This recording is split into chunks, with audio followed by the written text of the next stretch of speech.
am just a two-wheel knucklehead that I just cannot stop making these rider analysis videos. I even have the crazy hairdo to match. Let's watch the arguably the best 250 rider in the world at the moment. No, I know you guys want me to say Tom Vial, but maybe that's next weekend. As of right now, it is Hayden Deegan, the Deegs himself. Watch what he does in Moto 2, and I will go over it with you.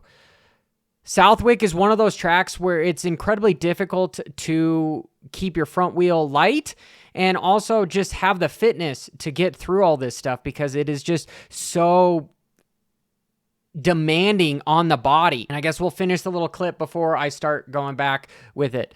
He is taking a lot away from Jett. This kid is a sponge.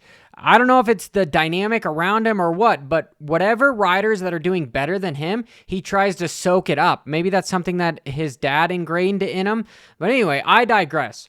Watch him as he comes over this bend here. As soon as he lands, he jumps down the hill and then front wheel downsides the next braking bump.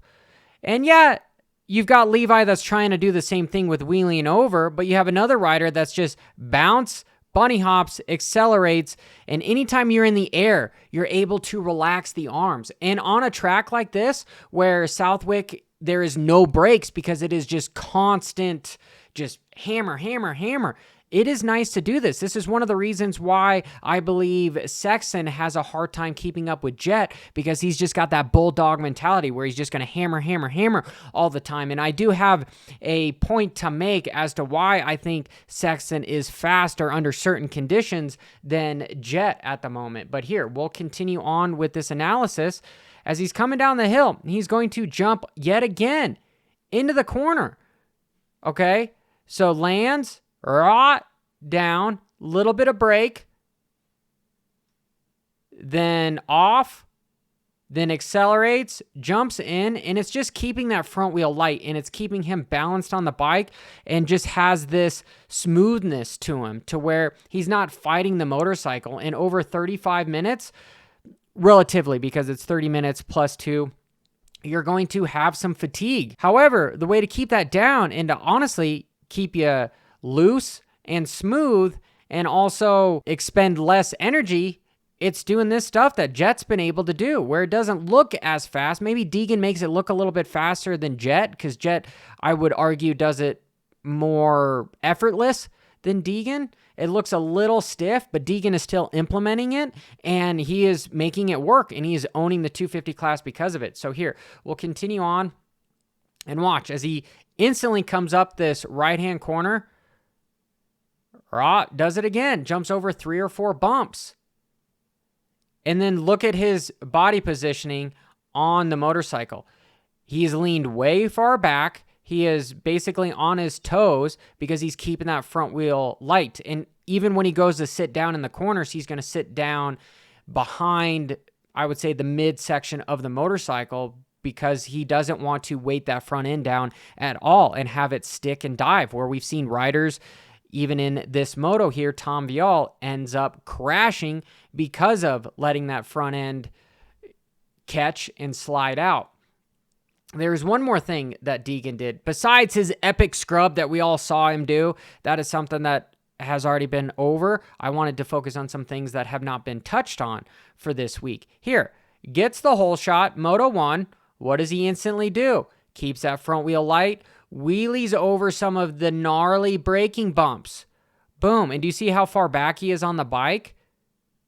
The only other rider I saw do this here, we'll see it in real time so that you can see how extraordinary that this is, doing this at speed. Not to loop out. Spectacular. Is, you guessed it, Jett Lawrence. Here he comes across the start. Do you think he picked it up from him? Oh, hell yeah. I think he picked it up from him. And here's another section where we see Jett do similar scenarios, where Sexton, this was Moto 2, where he ultimately ended up catching these guys.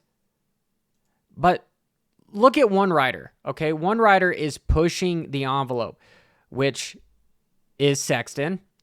in this scenario. Jett is staying loose on the motorcycle. Sexton is pushing his luck, where it's ultimately bites him in the butt. And that's the reason why he doesn't have the points lead right now. It's because it's bit him in the butt multiple times, because this guy should arguably have the points lead because he's basically made points every moto, where this individual did not because of what bit him in the butt at Hangtown, which could have been, I don't know, the team's discretion as well by taking away that jump. You could argue that it was even just lack of maturity because Jett's a younger individual, which I will say, yes, he is 3 years or 2.5, 3 something potentially older than Deegan, so I won't make that comparison anymore. And so thank you guys for pointing that out for me. But you've got one rider that is pushing the bike, and the other rider is, again, he's on his toes, he's leaning way back. Watch what he does coming into this corner.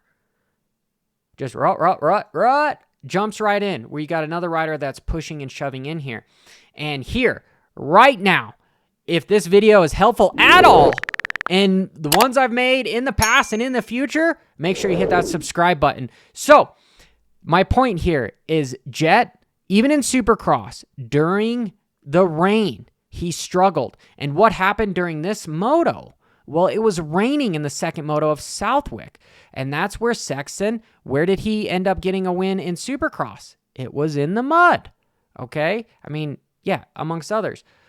However, Sexton, I believe, is a better wet terrain rider than Jett. This is the Achilles heel for this guy. No pun intended with the thumb. We wish him the best and hope he gets a good recovery. I've heard other riders saying that they have had that same injury before and they end up having so much arthritis that it's hard to even move at all. So hopefully he does really good PT and he's able to get back to 100%. He is young, so that is something that he has to his advantage, and we'll see him back for the Super Motocross Championship. But this might lend to Sexton's favor by A, winning a championship, and B, also getting some confidence to race this guy in Supercross as long as it doesn't rain. But there at the Super Motocross Championships, they are fairly open stadiums. So this could lead to Sexton's favor because we've seen it a few times this year in 2024.